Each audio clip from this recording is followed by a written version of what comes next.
Welcome to Lazarus on Lithium. This is the series where we break down the theology of bipolar disorder. And I'm really excited to make this video today because this is the 6-year anniversary of the day that I first came down with bipolar disorder. And that's why I'm wearing this hat.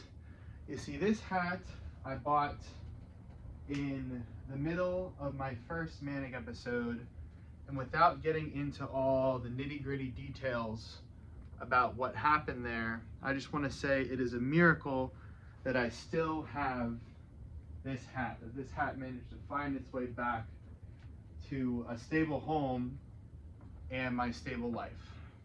Well, I want to talk about the early detection of bipolar disorder, because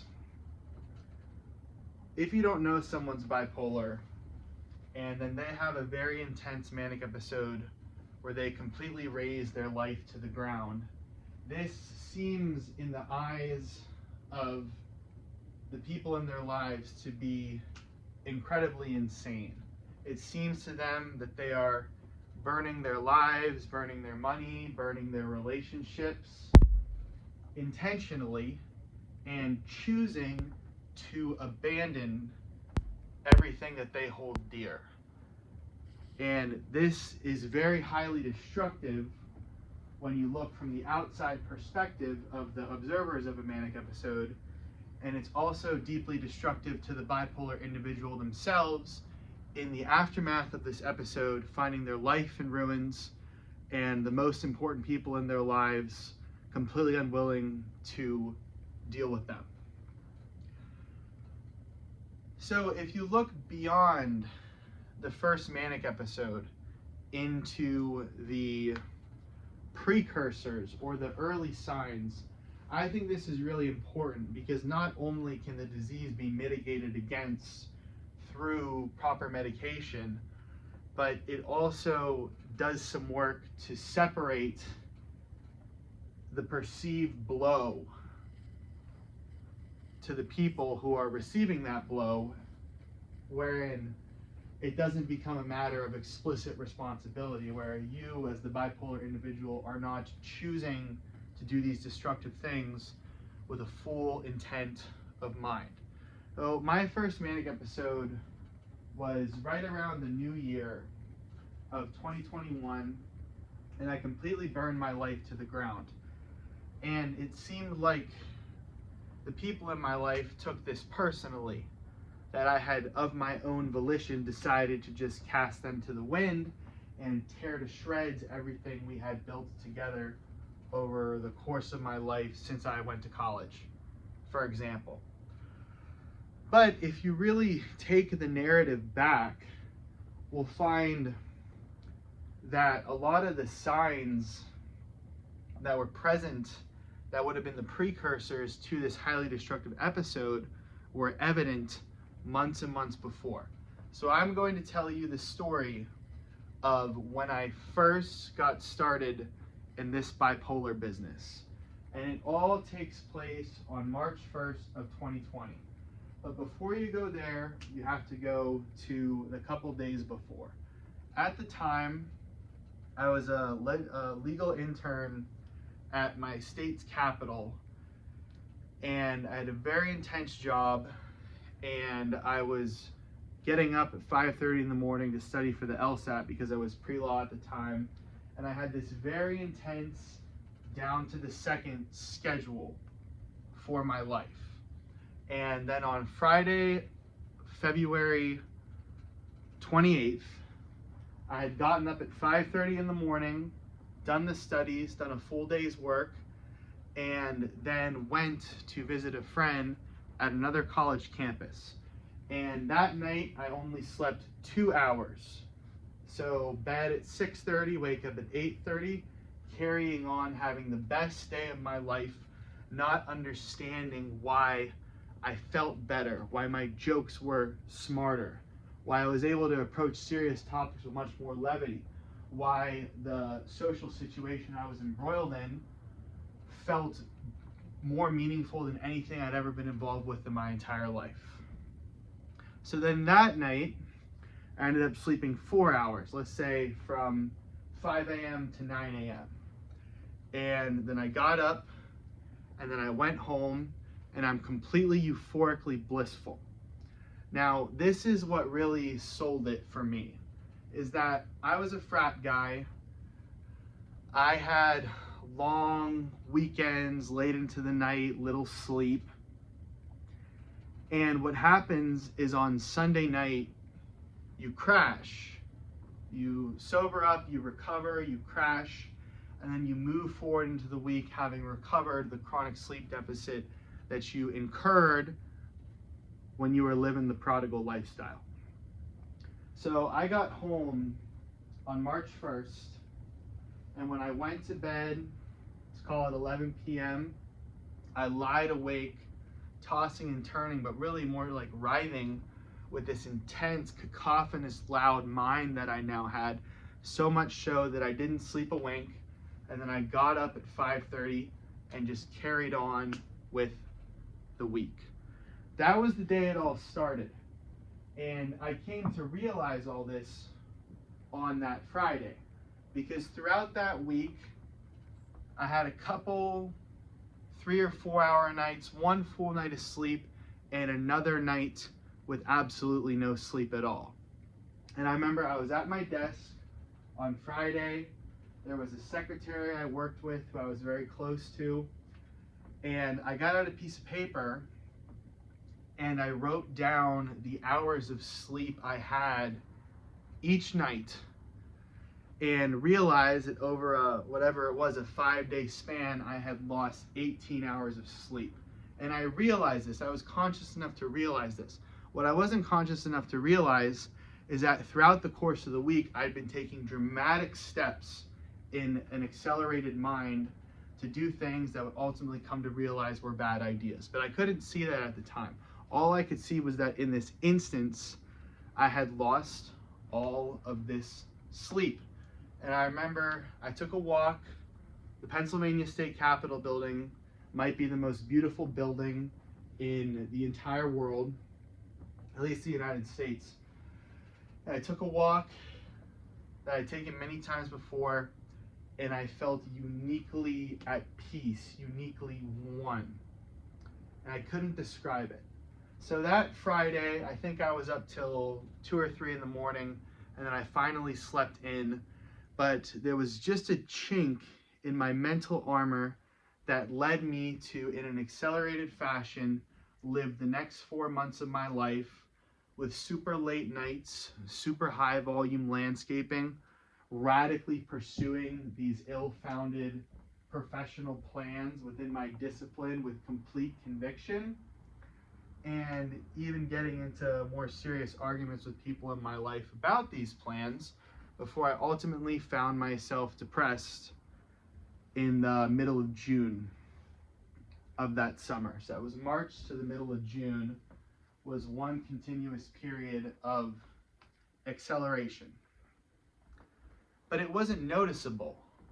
That was the craziest part about it, because I, as an individual, was so high strung, so high energy, so professional, that all of these irrational actions I was pursuing to move forward in my career, my ideological causes, and everything like that were too much.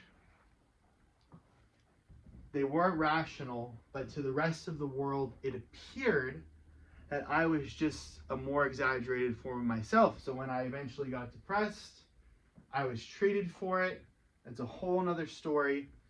And then this ultimately spiraled into my first manic episode.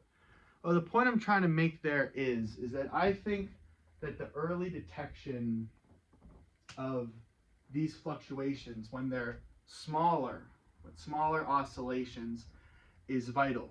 Because I think that's the period of time when a regimen of antipsychotics or mood stabilizers can be introduced into someone's system enough to curtail their current effects, but to prevent the dramatic manic episode that is building up, that will manifest, that will ultimately cause them to create dramatic damage to their lives that unfortunately, in my experience, most people aren't going to forgive or overlook.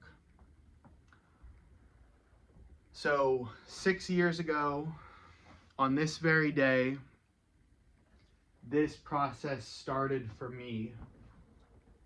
And the reason why the cost was so high for me in my own life and in the lives of everybody I was involved with is because this was not detected earlier, and the people didn't have the context to say he isn't in his right mind, because I had never not been in my right mind before. So when this aberrant behavior appears, it just seems like a rational action I am choosing to spite the people in my life. So I'm gonna get a drink quick.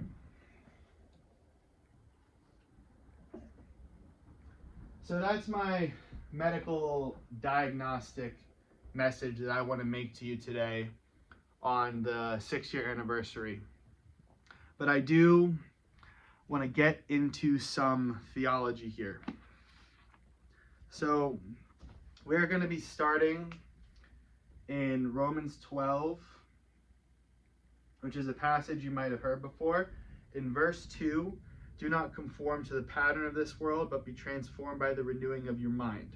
Then you'll be able to test and approve what God's will is, his good, pleasing, and perfect will.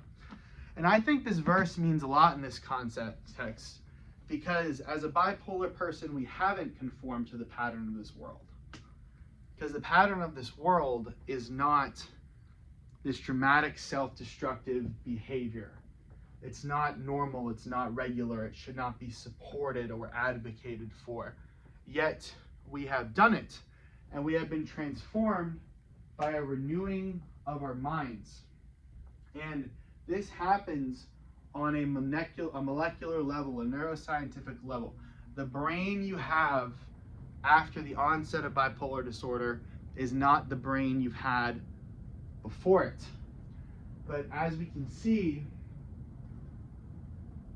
by the transforming of your mind, you become open to receiving God's will in a way that you wouldn't have been able to receive it before. And when I reflect on my life today, what's different about this mind versus my old mind is that I finally have a functional relationship with achievement.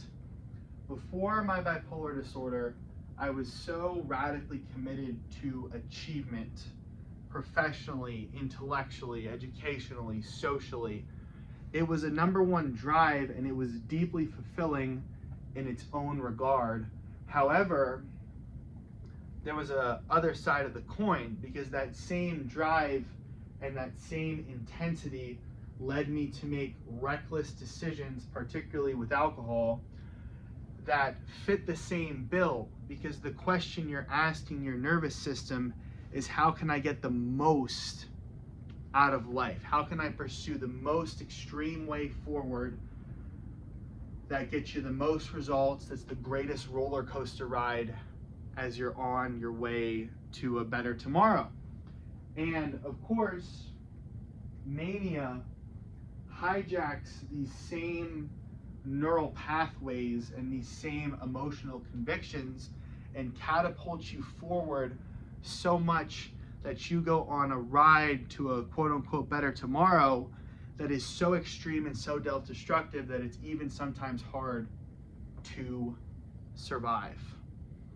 Well, when you think about your brain post-bipolar and really analyze how you think, how your preferences have changed, how your habits have changed, you'll find that your brain has been changed, but there is a good reason behind it. There is some kind of telos to these changes that we wouldn't have chosen, we certainly didn't prefer to happen, but now moving forward in this new brain, there are new avenues we can pursue, there are new pathways at our disposal, and we find ourselves predisposed to be in a better place to recognize, receive, and act within and carry out God's will. And then the final scripture I want to go to is in the Gospel of John. This is Jesus. The scripture says in verse 9, "As we went along, he saw a man blind from birth. His disciples asked him, 'Rabbi, who sinned, this man or his parents, that he was born blind?' And then Jesus says in verse 3, 'Neither this man nor his parents sinned, but this happened so that the works of God might be displayed in him.'" And that is the message that I want to leave you with today. Bipolar is nobody's fault. It is a tragedy. It is the worst thing that will often happen to someone throughout the course of their entire lives.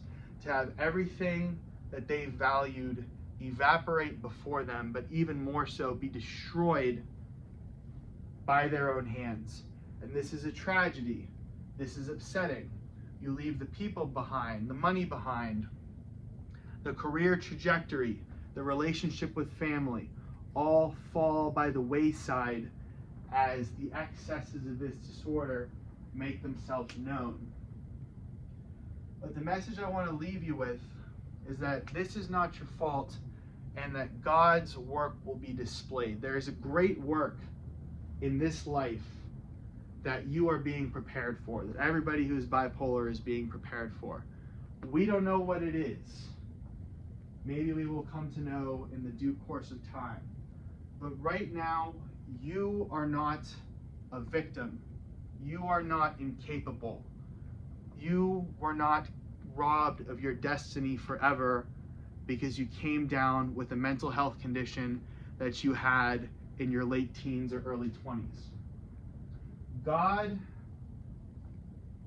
sees you, God knows you, and He is going to do a great work through you. Not in spite of your condition, but through your condition.